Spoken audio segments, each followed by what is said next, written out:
This picture here is the arrival at the Incheon brand new Incheon International Airport.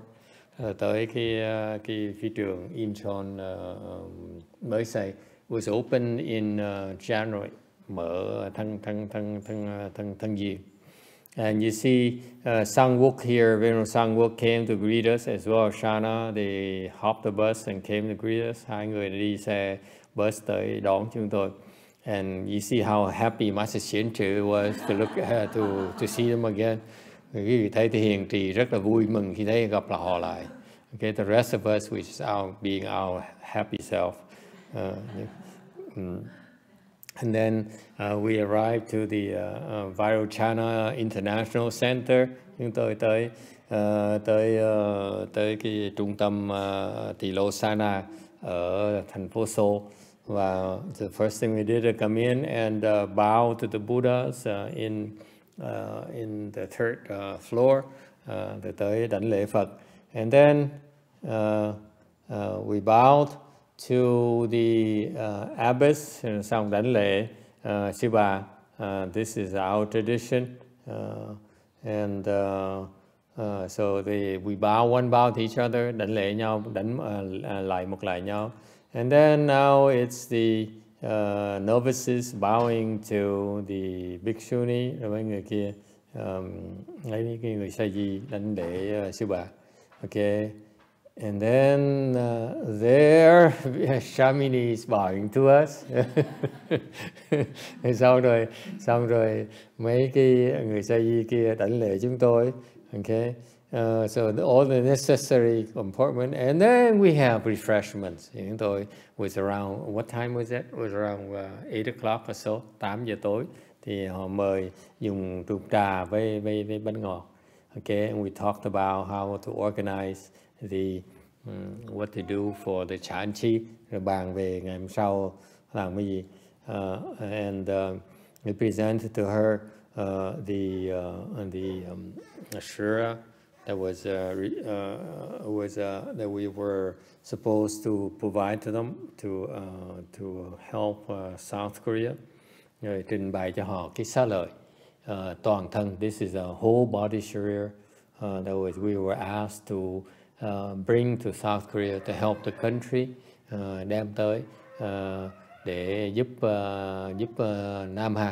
Nam Hàn Quốc. Originally I didn't know what to do. Lúc đầu thầy không biết làm gì. But as soon as I heard about the story and I realized why we had to bring the shuras there. Sau thầy suy nghĩ mới ngồi thiền mới thấy là tại sao mình có công việc cái công vụ và đem tới đó. Okay. They didn't realize that. They saw shriras, họ thấy xá lợi rồi. Never saw shriras this big, as big as a quarter, to như cái đồng quạt tơ, you know, even bigger than a quarter. Okay, and then Master Shin, that's Master Shin, I think is telling them. Typically, the shriya is about as big as this, and now we bring this. You see how big the shira is? Can you tell? Much bigger than the typical shira you can see. Most temples have this type, the small shiras like he's showing here, but this is pretty huge. And what is this morning ceremony? This is next morning they got up. And they participated in the morning ceremony, the novices, and this I don't know how to call her yet. Let me come up with a name. Thầy chỉ biết gọi cô này là sao để suy nghĩ thời gian nè. Okay. This is numero uno. This is penguin. You know. Cái này là đệ nhất, đây là đệ nhất là đẹp. Numero uno of the last row, and then the last one, that's what we call numero uno, and then this one is penguin. I forgot why we call it penguin. And this is the Bhikshuni from the novice from Hungary. She was a Bhikshuni actually. She was a nun in Hungary, and she moved to Korea and she started over again. Cô đó, sư cô này là đã xuất gia bên nước Hungary rồi, bây giờ qua bên Đà Hàn học lại, bắt đầu lại. Okay. This is breakfast, buổi sáng họ ăn. Okay, is ăn cháo. It looks like they have porridge in the morning and lots of vegetables and of course seaweed. Mà đương nhiên phải ăn seaweed rồi. Okay, and this seems like pancakes and strawberry. Oh, those are nice strawberries. And this is the beef jerky we brought over from the U.S., I am told, and this is the kimchi, of course. Và kim chi với là cái beef, cái thịt bò giả mà mình đem từ xứ Mỹ qua. And then we brought over show her the Master Shenhua's books and our books. And đem qua tặng cho họ một bộ kinh Lăng Nghiêm, đây là kinh của bên mình. And then this is a picture of an art, Buddhist art that she commissioned. She's very interesting. The Koreans are very very cultured. Người Đà Hàn rất có cái văn hóa, just like the Mexicans, very, very cultured. Okay, so she commissioned an artist. Cô này cô mướn một cái người họa sĩ, and so she asked her children how they see Shakyamuni Buddha. Cô nói là cô nói mấy học trò tới đương nít tới chùa đó, cô nói là bây giờ tụi bay nghĩ là cái nghĩ cái về Phật là sao. So they drew him, some drew him with glasses and then all kinds of things. So after she collected all the drawings from the children, then she commissioned artists to incorporate all that into this painting. Rồi sau khi mà chọn là sưu tập hết tất cả những cái ý kiến của con nít rồi nó vẽ ra sao rồi, thì cô mới mướn một cái người họa sĩ để gom góp lại và họa ra cái hình này. Okay, isn't that cool? I liked it a lot. Yeah. And this is lunch, I think. Đây buổi trưa đầu tiên. The rice is excellent. Cơm ngon dễ sợ. Yes. The Korean rice is our rice is like pig's rice for animals compared to theirs. Cơm mình ăn ở đây giống như cơm cho chó ăn này, cho cơm cám vậy đó. Còn bên kia cơm nào nó ngon vậy rồi. This is incredible rice. And of course you see seaweed and homemade kimchi and all kinds of vegetables here. Okay. Và cái gì thấy kim chi với rong biển. And I was so happy. My first official Korean meal. Là lần đầu tiên mà tới Đà Hàn ăn bữa ăn đầu tiên mừng dễ sợ. Cười tét miệng. I was so happy, you can tell. And this is a 49-day service for this lady here. Đây là tham dự cái buổi lễ 49 ngày cho bà cụ này. You know, the Koreans, their 49-day service is so long. 49 ngày đó, họ mướn. They do it every 7 days, of course, and they do like an hour and a half. Họ làm 1 tiếng rưỡi đồng hồ. That's a short version. Okay? And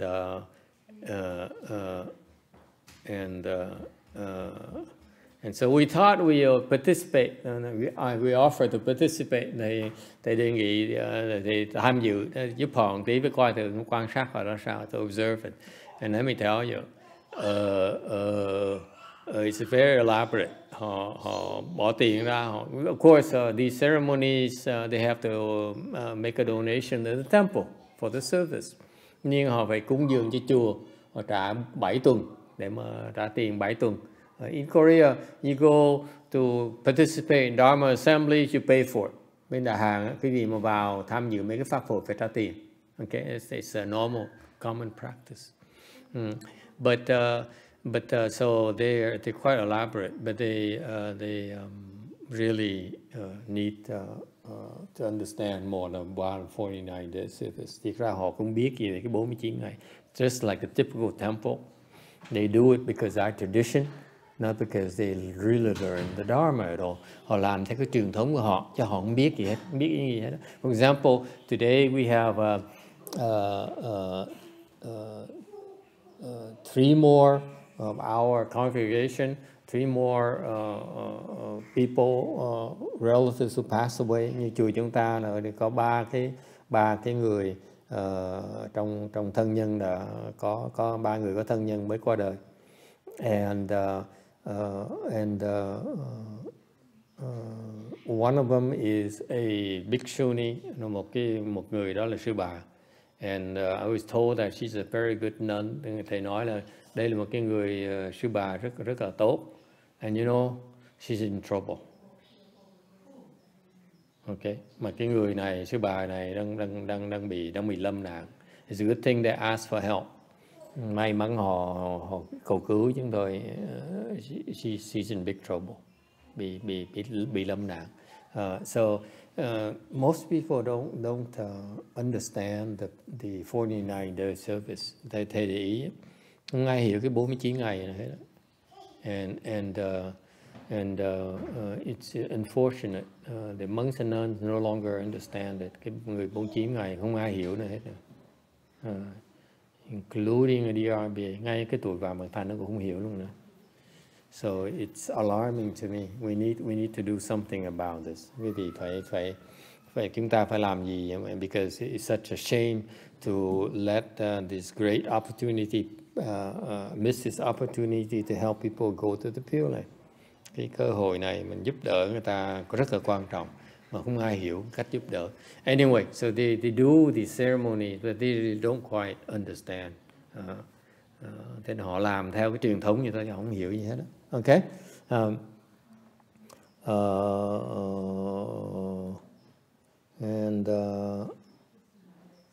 This is when we install the sharir, the relics. Cái này mình an vị cái xá lợi. Okay, so we did that. And this is a picture of the kitchen. Cái nhà bếp của họ.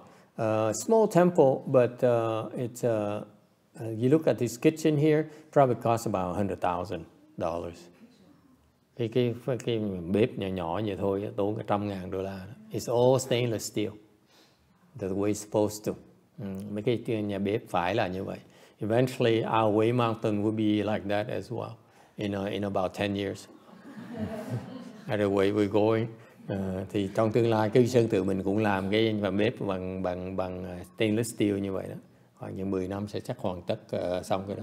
And you see, these are the huge icons they have. Quý vị thấy có cải trắng này.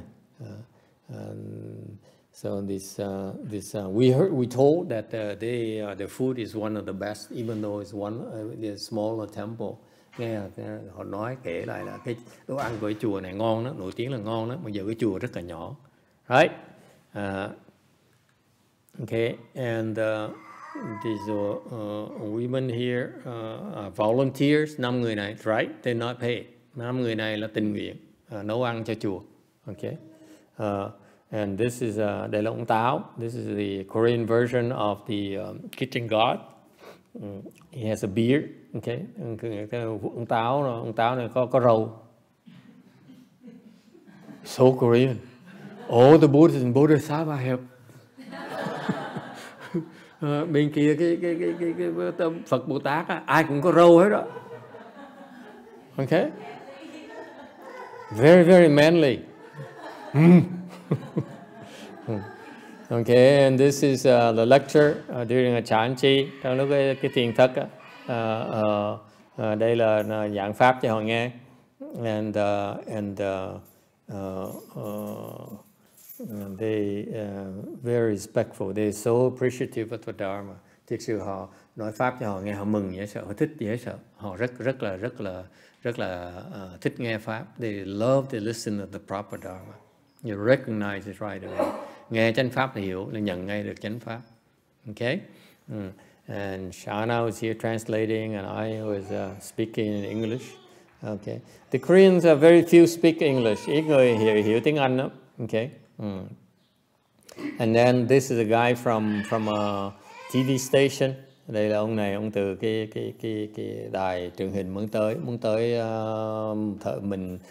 thỉnh mình tới để mà thâu. So eventually later we tell you more about it. Sau sẽ giảng cái việc này. Okay. This is a kind of altar I'm planning to commission from Korea as well. Quý vị thấy đây là cái giàn này, mình trong tương lai mình sẽ đặt bên Đà Hàn. Okay.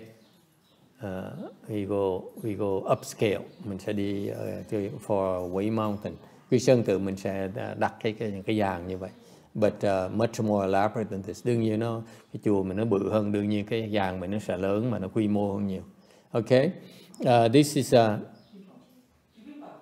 bibimbap. Something like that. It's delicious. Ngon, yes sir. It looks delicious. Tastes delicious. Ngon, yes sir. I mean, this is excellent stuff. Huh? What? What? Come again? What? And of course, they eat kimchi in the buckets. Oh, it's not bad, I would say. Kimchi ăn cũng khá ngon. And this is I believe, the basement for beginners class. Đây là cái lớp dưới hầm của mấy cái lớp đầu. You see, the Koreans are very, very polite. Đà Hàn rất là lịch sự. They first graduate. They go to the basement first, and then they move to the professional class later. Người nào vào cũng được huấn luyện hết đó. Okay, tham dự cái lớp huấn luyện xong là lên cái lớp của thầy. Okay, so I don't know what they're doing here. Ông dạy gì? Hả? Torture chamber, bắt đầu là dạy tra tấn họ. Okay, get used to the pain, basically. Nhẫn chịu cái đau. And then Sang Wook is showing off. He says, "You see my legs?" cô Sang Wook cô khoe, cô nói, cô thấy tao mới đi qua có miệng lần mà thấy chân tao như vậy rồi. You see? And Wook say, "Oh my God, it's too much." Rồi mấy cái lớp này, see, it's amazing how they all experience meditator. Cái là họ ai cũng biết thiền hết đó. They naturally go to the basement first, to the beginners class first. Mà rồi như vậy xuống học cái đã. Okay, it's a very, very interesting society, culture. Họ lịch sử đó. They all experience cultivators, all experience meditators. You see, they can sit in full lotus already. Okay. Ai cũng ngồi kiết già được hết rồi. Okay, and this is a beginner class still, right? Vẫn là cái lớp sơ cấp. It's a lot of people here. Amazing. Even the nuns, this is a new nun who's doing PhD. Cái cô này đang đi thi tiến sĩ, cùng xuống học cái lớp thiền cái đó. Even though she could meditate already. Đương nhiên mấy cái người này họ thiền dễ sợ lắm. You know, I'm sure they do a lot, meditate a lot. Okay, and yet they go down and listen to what Shana has to sell.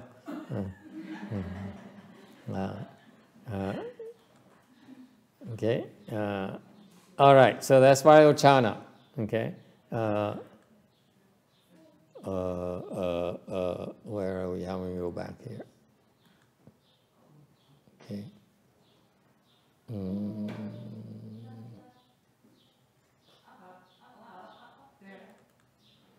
Thank you. So it's Vajrayana. And now after that, where did we go? Jeju Island. No, before that we went to Xuân Nguyên Sa. Okay, sau đó mình mới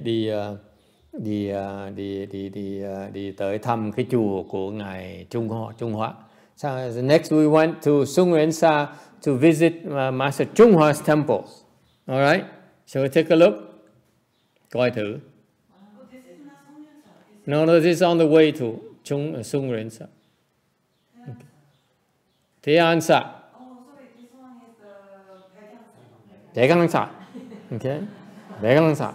And the first thing, the first time I saw such a beautiful the beautiful building, lần đầu tiên được gặp cái chùa, because you see we want to show and it's basically a lot of glass and steel buildings. Mình tới Nam Hạ tới Seoul, and they put me in prison. They didn't allow me to go out and do anything. Nam Hạ nó không được làm gì, chỉ lo làm việc. 3 days and we take off. Okay, because it's a woman's temple. Chùa bên nữ mình không tiền ở lâu. Okay, so xong một cái là thầy thầy bỏ chạy đi.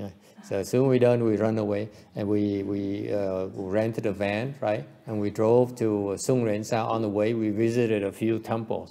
Okay, of his temples, and this is Deonta. And you see the Korean buildings. You see, I love the roofs. They thích mấy cái nóc nhà làm đẹp dễ sợ. I see that. I believe. You know what this is? Restroom. Yeah. It's nicer than my own temple.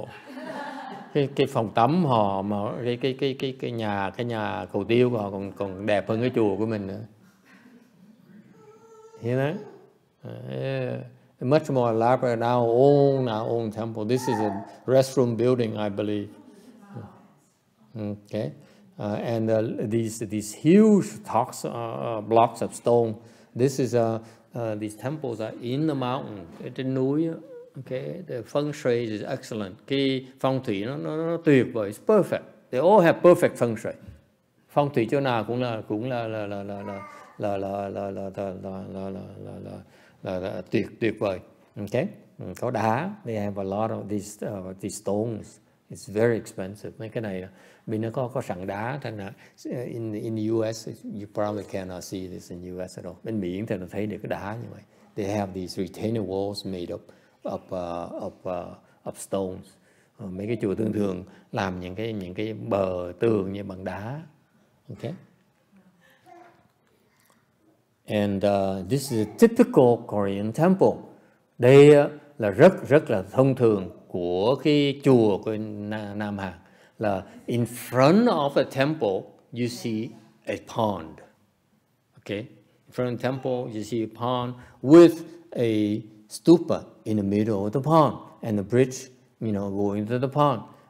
Thì thường cái chùa Đại Hàn trước cái chùa của họ là có một cái hồ.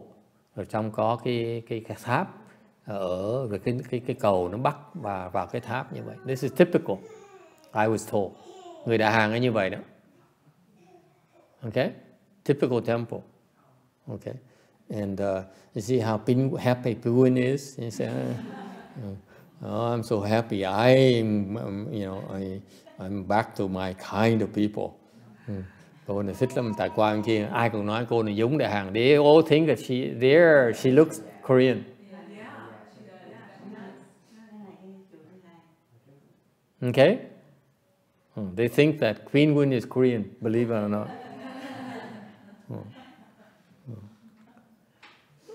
And what is this? Oh, this is a view from the van. And they have a lot of stonework. Đây là cái vùng đó họ đẽo đá nhiều lắm. Okay, all granite. And you see the stones they have here. Thấy đá vậy sao? And this is built to last forever because the weather in Korea is very very harsh.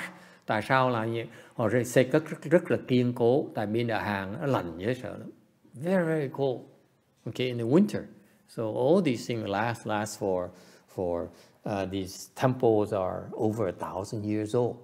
Mấy cái chùa này hơn cả 1000 năm rồi. Okay. And over there they all wear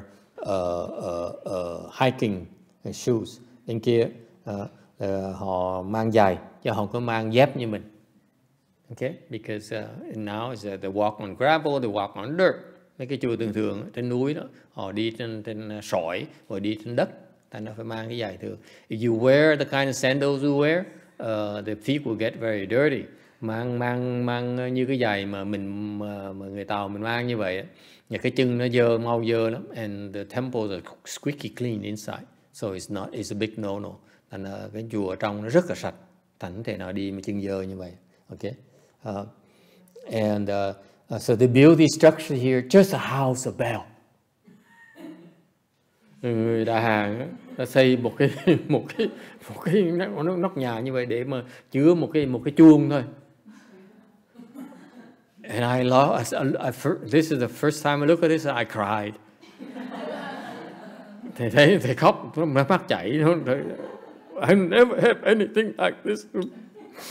Chắc không bao giờ mình có được như vậy đâu. And you know these painting here, quý vị bên, this is hand painted, quý vị biết không? Cái này đó là sơn bằng tay, hand painted. The Koreans are crazy. Người Đà nó khùng dễ sợ. You know, I know all the monks and nuns, Korean monks and nuns, they don't have that much money. Mấy người sư Đà Hàn không có tiền. Okay, but they have sponsors from the corporation. You know, mấy cái hãng đó, ta cúng dường nhiều lắm. You see? Yeah, Samsung is the biggest, and they give to all the temples, basically. Như cái hãng Samsung là hãng lớn nhất. It's a chaebol. Chaebol. See, my Korean is getting better. Chaebol. Mấy hãng nó mới cúng dường khi the land is given by lay people. Yes, typically thường người ta cúng cái đất. Okay, and you know these monks are dirt poor. Mà thì biết mấy người sư với người ni là không ai có tiền hết đó. And they are dirt poor the rest of their lives, except for a few. Rồi người sư tăng với ni là nghèo, không ai có tiền hết đó. Mà cả đời họ như vậy luôn. Rồi có những cái hãng lớn đó mới tới họ xây mấy cái đồ này lên. So the donation comes from the corporations. Okay, and they spare no money. Yeah. Funny, I don't see any names. Cái lạ nhưng họ không để tên hãng luôn nữa. Okay, but it's hand painted. This thing here costs a few $100,000 minimum. Người đi sơn này không tốn mấy trăm ngàn đô la đó. You know, so this thing here easily costs around close to $1 million. Cái vì mà cái này không tốn cả triệu bạc đó. Just for laborers. Cái công đó. Yes. I noticed that when they do the ceremonies, they recite the names and address of donators. So even the lay people, they donated for repairing temple. Mm-hmm. So when they have a big renovation, it's very long time they recite everyone's name and address. It will take 2-3 hours. Yeah. And this thing here, cái vị biết không? Cái này nè. Every 30 years they need to redo it. 30 năm phải sơn lại. 30 years only. Last 30 years. So spend $1 million, $1 million and every 30 years they have to redo it. So $300,000 to $500,000 and every 30 years they do it. Là nó tốn mấy trăm ngàn đô la, nửa triệu đô la, một vài 30 năm phải sơn lại. Isn't it amazing? Because this is excellent paint. This has to go through very harsh winters. Ở đây mùa đông lạnh dễ sợ. All right? This bell here, it's bigger than our house.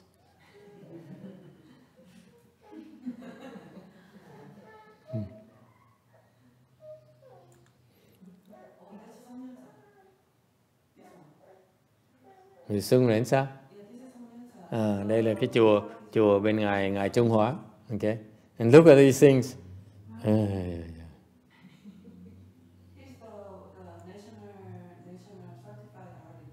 Đây là cái ông mà nghệ sĩ, National Certified Artist. Đây là cái ông họa sĩ, ông mà nghệ sĩ mà nổi tiếng nhất của Đà Hàn đó.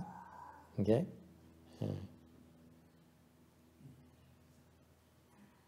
It's carving and khắc bằng gỗ. Okay, and this elaborate things, almost as good as ours. Mấy cái tượng họ cũng đẹp gần giống như cái tượng của mình. Okay, and this is this kind of thing that we're going to have eventually. Đây là cái vàng mình sẽ trong tương lai sẽ có, but ours be black lacquer. Vàng mình sẽ màu. cái làm gì đó sơn mài mà đen. This is cheap. Yeah. Look at this, all wood carving. Cái này là khắc không. Make it the Koreans love their Buddhist art. They highly appreciate it. Người Hàn họ quý cái khắc điêu khắc của trong chùa lắm. And they spare no money to do this. I mean, it's very expensive. Biết cái này mắc tiền dễ sợ lắm. Okay. Even this is something like even carved. Cái thùng mà Phất Sương cũng phải khắc luôn nữa. Almost as nice as ours. So not only outside they paint and carve outside, the ceiling inside is a little bit more colorful than ours. Rồi cái nóc nhà, nóc nhà thờ cái gì đấy, nóc chùa cái gì thấy nó cũng sơn ở trong nữa. I look at this and say, I was so depressed. Thấy cái này mà lần đầu tiên cuộc đời thấy mình chán chường dễ sợ. It's not something you're gonna ever have. All right.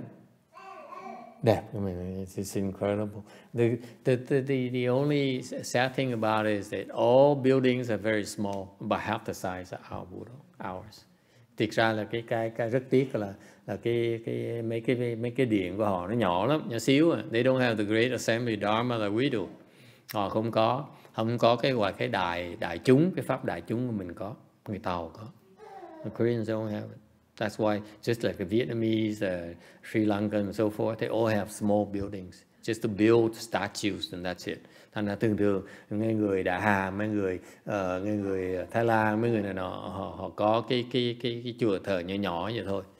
Tại không có cái đại chúng ở trong. Okay. And then this is the temple Master YongHua. Đây là cái chùa của ngài YongHua. Okay, this is his disciple right here, 27-year disciple. Cái bà này đi theo ngài YongHua 17 năm, 20 năm. Okay, and this is we go in here to visit the abbot. Đây là đi the abbot's quarters. Đây là cái nhà của ông phương trưởng. Okay. And this is the view of the front. Nhìn cái sân của ông á. Okay. This and when we got there, it started snowing. No, it didn't snow yet, right? Lúc tới đó chưa có tuyết rơi. And then we presented the relics. I said, we want to offer you this relic to help your country because we told to bring it to you. Chúng tôi trình cái xá lợi, toàn thân xá lợi cho ông này. So the three of the same size, 3 cái ngôi xá lợi to như vậy này. 3 of them for South Korea. Được gửi qua. Được phái đem qua bên kia.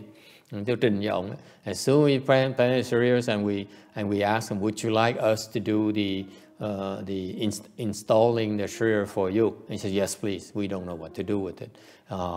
Thỉnh mình an vị cái xá lợi cho họ. And it started snowing. An vị. And they said, in March, it rarely snows.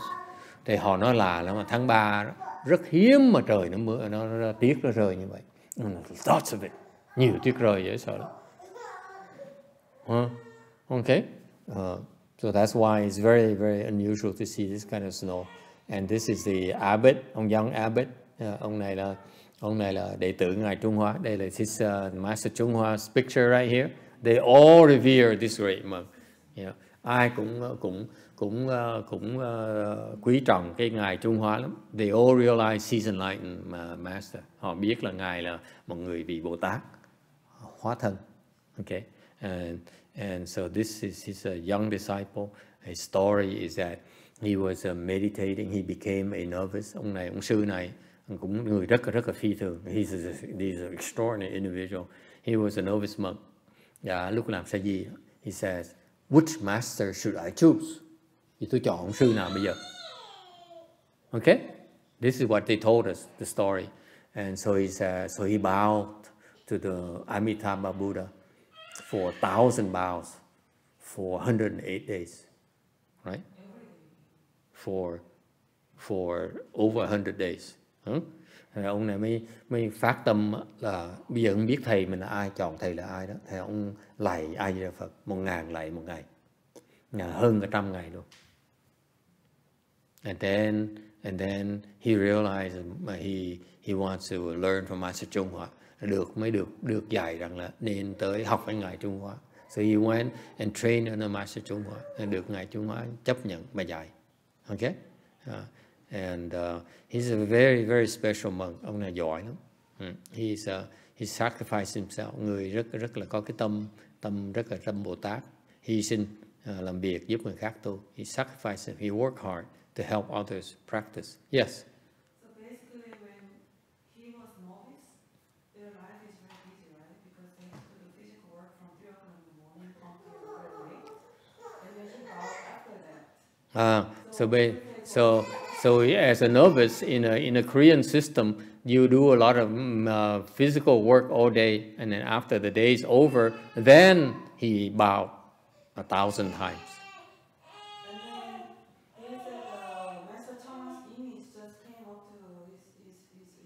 And then as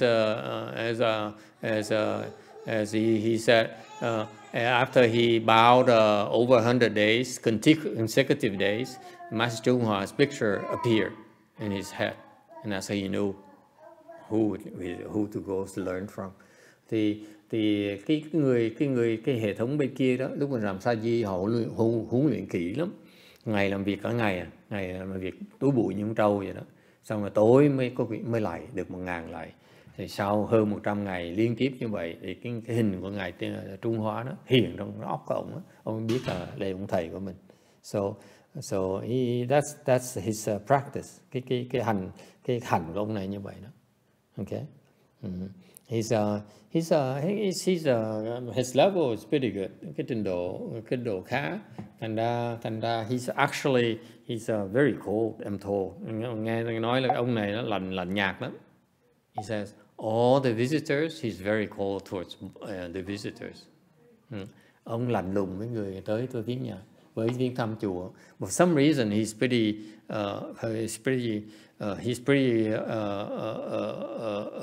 friendly to us. Rồi ông có vẻ là rất có cái thiện cảm với chúng tôi. But I pretend that I became very cold. Thầy mới dạo là lạnh lùng. Okay, you see, I'm very cold. Primarily because I'm not used to the snow. Lạnh lùng tại vì tuyết nó rơi lạnh quá. Okay. This is Master YongHua. This is second ground Bodhisattva. Ông này là nhị địa đó. Okay. And then as soon as the day of arrival, we arrive around 5-6 o'clock. Okay. We met with the abbot. Tới đó 5-6 giờ thì gặp phương trưởng. 6 o'clock with the abbot said, I need to go have dinner. So we follow him have dinner. Tới được. So he ate with me, facing me. Thành ra lúc đi ăn tối với ông phương trưởng. Hôm nay you better hurry because the kitchen is closing. Nói đi ăn gấp chứ không thôi, nhà bếp sắp đóng cửa rồi. Okay. So I had to sacrifice for the sake of my students. Thầy phải hy sinh cho học trò thầy. We went there and we ate. So he sat in front of me. Hai người ngồi chuyện. So I noticed. So he showed me how the Koreans abbot ate. Thầy được quan sát cái ông phương trưởng ăn là sao. No one ever trained me. Không ai dạy thầy cách ăn của người Đà Hàn đó. So I learned how to eat. If you like to know, next year when we go there, follow me. Ai muốn biết cái phương pháp đó, sang năm thì chắc sẽ đi Đà Hàn lại. Theo thầy Quang cho thầy dạy cho. Okay. Here we do American style. Đây mình là theo kiểu Mỹ. Okay. And after that, I think of course, after that, these women were eagerly waiting for me to see my face. Thì cái nhóm ăn xong một cái họ kéo đời thì qua bên này. Để mấy cái bà này đang đợi nói chuyện với thầy. Okay, they've been waiting since Shana came last November. Tại cô Shana cái tháng 11 năm trước qua kia nói I don't know what she said, what she told them. But apparently he said, oh, we can't wait to talk to your master. Không biết cổ nói sao, khoe sao mà họ trông họ đợi mình tới và nói chuyện. Okay, so they couldn't wait to talk to me. Okay, now these women, you see, this is 97-year-old, đây cái bà 97 tuổi. And this is this very devout lady. They all very devout lady. Mấy họ sùng tín vậy sao? Okay.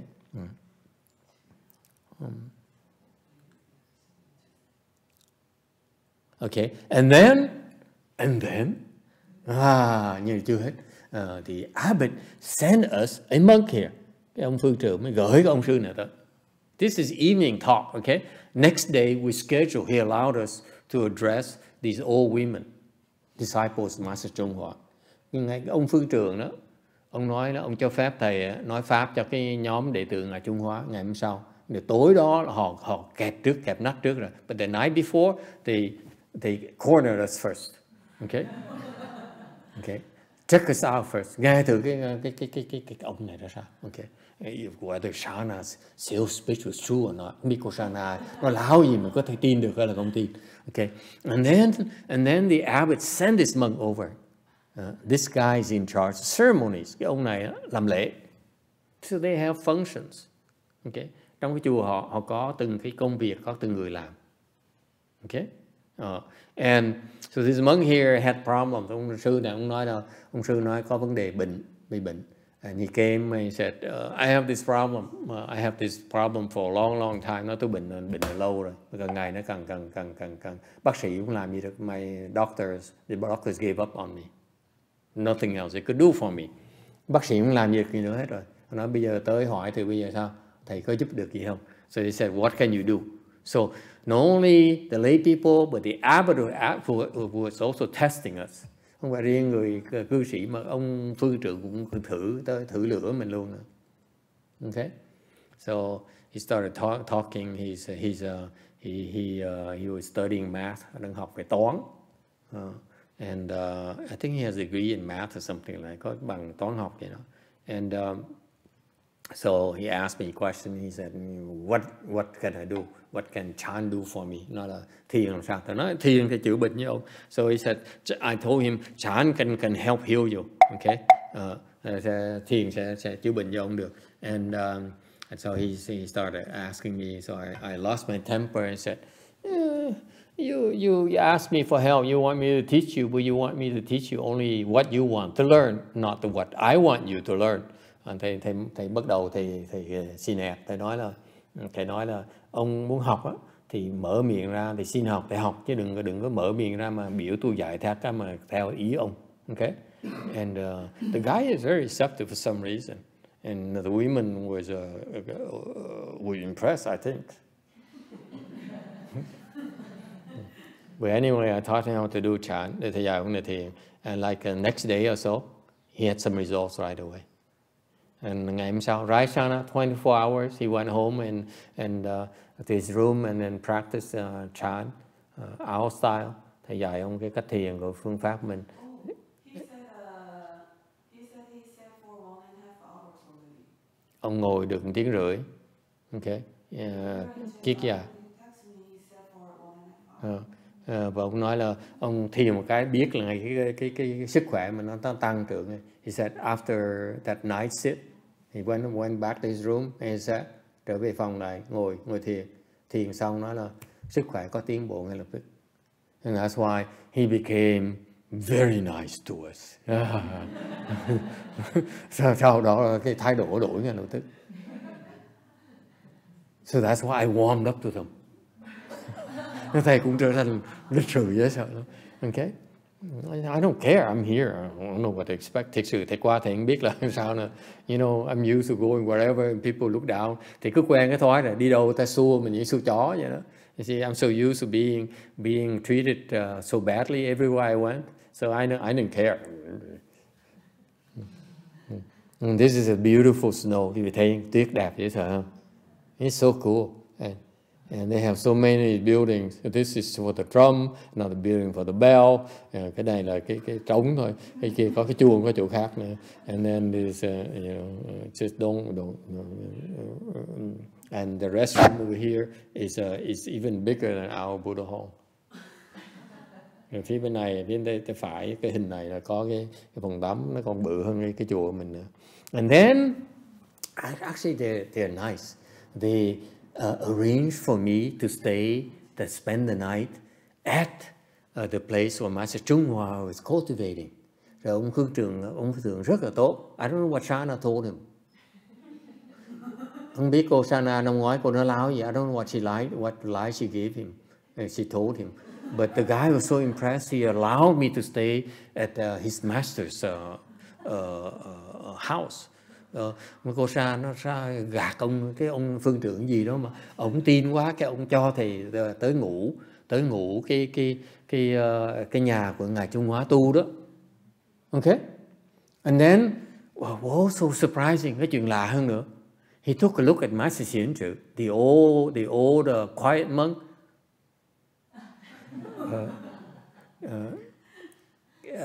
Rồi ông phương trưởng ông nhìn thầy hiền trì, cái ông hiền trì ông thầy là hình như là cái thời lúc mà qua kia ông thầy hiền trì đang tu cái gọi là cái gì đó bi rồi gì đó cấm khẩu hả, cấm khẩu đấy, tịnh khẩu. He was practicing, I believe, zipping your mouth.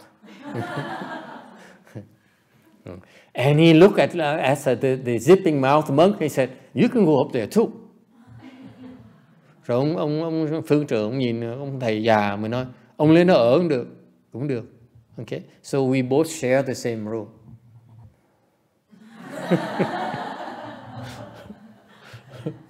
Thành ra hai thầy trò tối nó ngủ. Of course, ông ban ngày thì tịnh khẩu, ban đêm thì ngáy khò. So at night, during the day, he zipped his mouth, but at night he snored. Okay. So in the morning, they came and pick up. It's a steep climb, so they had to drive us up there and come pick us up. And cao lắm, xa lắm, phải lái xe đi lên, chở lên, lái xe tới đón xuống. Rồi, so next to it, there's a stupa, hai cái tháp, one for his teacher, one for him. Một cái tháp cho ông sư phụ của ngài YongHua, và cái này ngài YongHua là cái tháp ngài YongHua. And he had shrires in there, by the way. Trong này có xá lợi ngài YongHua. His teacher doesn't have shrires. Sư phụ ngài YongHua không có xá lợi. Okay. His teacher is basically a scholar. Sư phụ ngài là YongHua là một cái người học giả nhiều hơn, còn YongHua là người có công phu. YongHua is actually has some kung fu, real kung fu. Okay, and I was wearing snowshoes.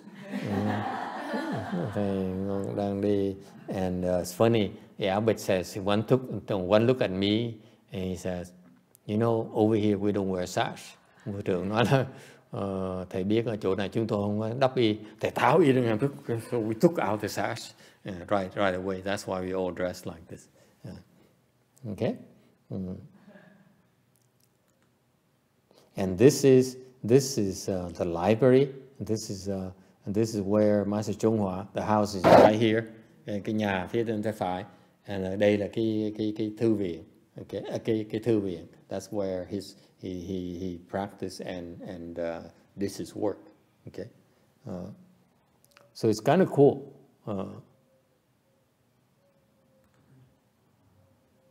And this is, who is this? Ông thầy già. Okay, the old monk. And then we hang out there in this room here. It's like busy. They never leave us alone. They vào cái phòng này nghỉ. We're supposed to rest there. And within 5 minutes, the old women come and join us. And mới vào mấy học trò, thầy trò ngồi tưởng nghỉ 5 phút, ngồi đâu 5 phút sau là mấy bà già nó chạy vào, ngồi kè bên cạnh. They're very polite. They don't ask any question. Họ lịch sự họ không hỏi. They know it's our rest time. Họ biết thời giờ để thầy nghỉ. But they hang around, and then, you know, they hang like 8 of them hang around. And then later, half an hour later, the abbot came as well. Rồi nửa tiếng sau, phương trưởng lò mò chạy tới. Okay? And I think he likes it for some reason. Ông vẻ ông thích chúng ta lắm. Even brought his own translator, đem cái ông thông dịch viên theo nữa luôn nữa. It's funny. They have these old women who are followers of Master YongHua for years. Cái chùa nó hai hệ thống, một nhóm đệ tử ngài Trung Hóa, and then the abbot and his followers. Cái phần kia của chùa là phương trưởng với là người đệ tử ngài phương trưởng. Okay. So this is the stupa we give him. Đây là cái tháp mà mình đem cúng cho chùa họ. Okay. Leo núi. It's on a hill. It's on a mountain. Trên núi đó.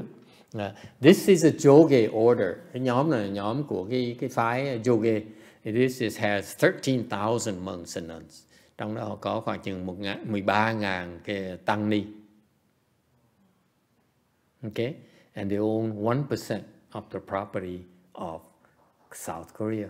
Mà cái hệ thống này tài sản họ khoảng chừng 1% của cái tài sản của bên Nam Hàn. They're very, very rich. Okay, so they have so many properties, and they own mountains. Như khi họ có cả núi luôn. Okay, this temple of Master YongHua was actually owned by a lay person. Thiệt ra cái chùa này, cái đất này là đất của một cái người tài gia. Okay, and he met Master YongHua. Ông gặp cái ngài Hòa thượng YongHua. Ông mới phát tâm, ông nói là bây giờ tôi cúng cái nhà với đất của tôi cho thầy. So he said, I want to give you my land, all my land. Okay, it's huge piece of land, bự dễ sợ lắm. And then he moved out and lived in a small house. Ông hy sinh, ông sống cái nhà nhỏ nhỏ, còn nhường lại đất này cho cái chùa.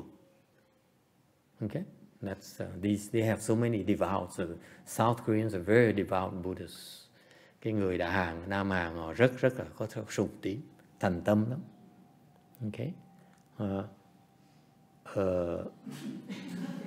I don't know why she's here, but in the picture, I think we were more interested in the building here. Thấy nghe tại sao mà penguin nó có mặt trong hình này, thấy cái nhà đẹp. I think we were admiring the building here.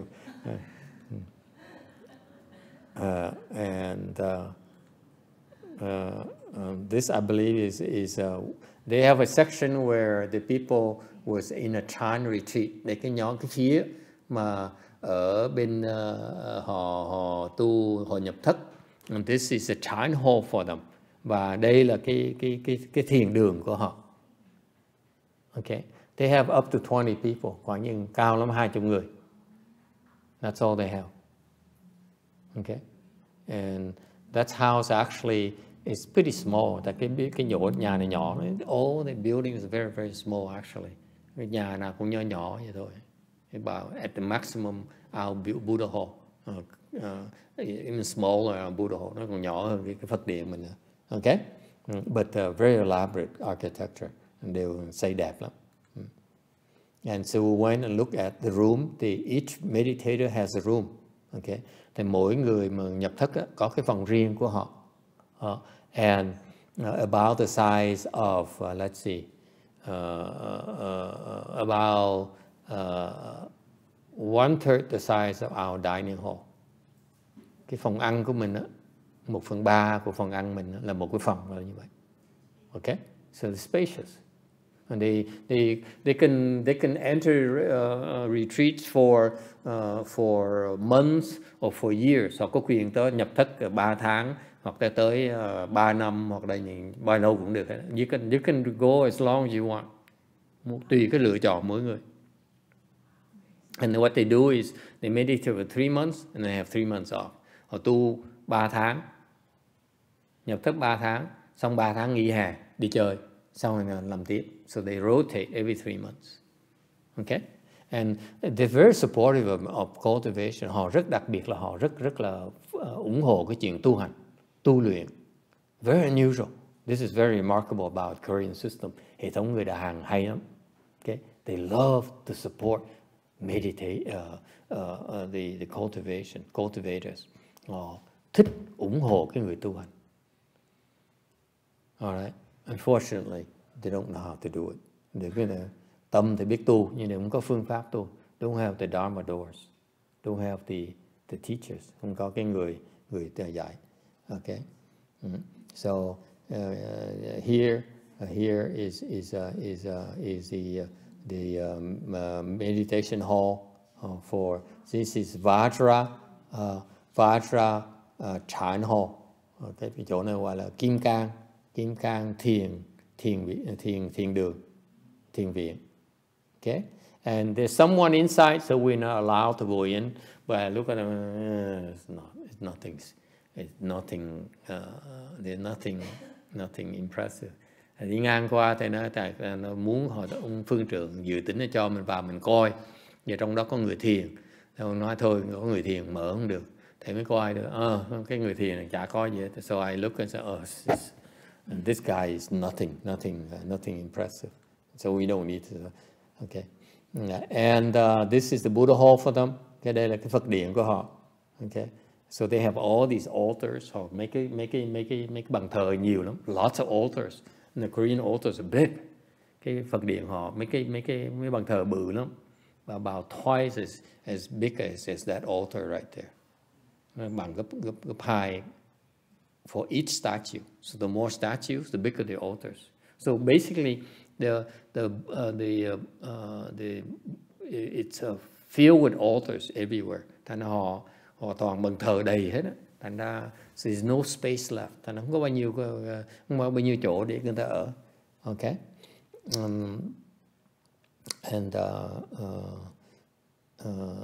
So we took a picture here for posterity. You see this lady here is a disciple of Master YongHua, very devout disciple, người đệ tử trung thành ngài YongHua. But she's has a very good attitude, cái thái độ rất là hay. She's very loyal to Master YongHua, but then she served the abbot as well. Mặc dù rất là trung thành với ngài YongHua, nhưng điều rất là hay là phục vụ cho ông phương trưởng này. Okay. That's a proper attitude. Cái đó là cái thái độ rất là đúng. You're supposed to support the abbot. Cái người phương trưởng, mình phải ủng hộ người phương trưởng. Is that clear? Doesn't matter who he is or who she is. Không cần biết đàn ông, đàn bà, trẻ là già. Mà phương trưởng mình phải ủng hộ phương trưởng. Because you are here at his blessings. Cái người này, cái người phước của cái chùa là do cái căn cớ, do cái gốc của ông này. Okay? Good thing and bad thing happen through this guy. So you have to support him. Okay? Thành phải cần biết ủng hộ cái người phương trưởng. Tại cái vị mà tới để hưởng phước được là nhờ cái phước người phương trưởng. Alright? So let me remind you, the Zip monk is now the abbot of this Lu Mountain Temple. Nói cái vị biết ông thầy mà tịnh khẩu đó. Okay? Là phương trưởng đưa sân tự đó. Okay? Where is it? Yeah, he's leaning back like that, very comfortable right there. Ông thầy già. This is the next day or yeah, this is the next day, right? Yes. Ngày hôm sau, ngày sáng hôm sau người ta tới. Okay, and they started coming, and more women are coming. They all Master YongHua disciple. Mấy người này đệ tử ngài YongHua hết. This is 97-year-old. Cái bà này 97 tuổi. When you ask her anything, she says, I don't know. Bà 97 tuổi hỏi cái gì bà không biết gì hết á. But she hard of hearing, tai nghe không được. Nhưng đều phải hét. You have to scream at her ears for her to understand you. As soon as she understands, I don't know. Mà hỏi bà hét tai bà nghe được rồi, bà hiểu rồi, hỏi bà gì bà nói tôi không biết. But she insists on sitting next to me. Nhất định ngồi bên cạnh thầy. Okay. Just sit there, ngồi yên vậy thôi. She's a woman here, doesn't think anymore, không có suy nghĩ nữa. Like you all sit there thinking, you know, how much longer is gonna talk? Người nó ngồi nói, trời ơi, 10 giờ 36 rồi, chừng nào cũng mới nói xong đây. Okay, time is up. Thank you for reminding me. Okay, we continue, pick it up from here. You remember this slide, okay? Never mind. Đằng sau mình nói chuyện tiếp. We're almost over, isn't it? Almost done. Anyway, next time. Đằng sau. Okay, let's take a break and then come back and do lunch offering. Mình nghỉ tí xong mình trở về cung ngọt ha. We need to eat lunch. Mình phải ăn trưa chứ. All right, thank you.